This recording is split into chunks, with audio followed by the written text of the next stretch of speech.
চর্যাপদের গুরুত্ব বহুমাত্রিক। এটি বাংলা ভাষা ও সাহিত্যের প্রাচীনতম নিদর্শন। ভাষাগত, সাহিত্যিক, ধর্মীয় ও সামাজিক সংস্কৃতির মূল্য বহন করে।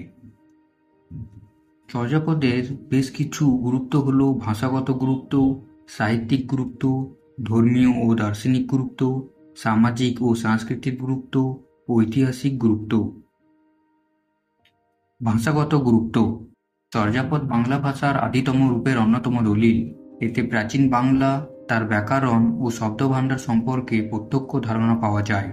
চর্যাপদের অনেক শব্দ আজও বাংলায় ব্যবহৃত হয়, যা ভাষার ধারাবাহিকতার প্রমাণ।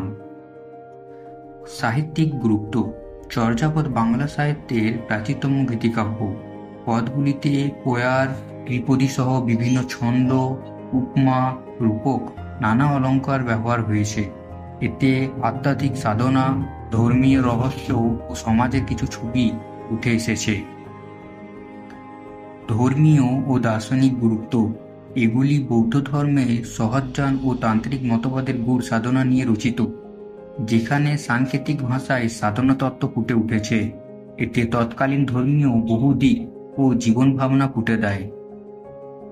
সামাজিক ও সাংস্কৃতিক গুরুত্ব: চর্যাপদে তৎকালীন সমাজ জীবন, পোশাক, খাদ্য, পেশা, ধর্মবিশ্বাস ও মানব সম্পর্কে ঝলক পাওয়া যায়, যা বাংলার প্রাচীন ইতিহাস ও সংস্কৃতি বোঝার পরম নির্ভরযোগ্য উৎস।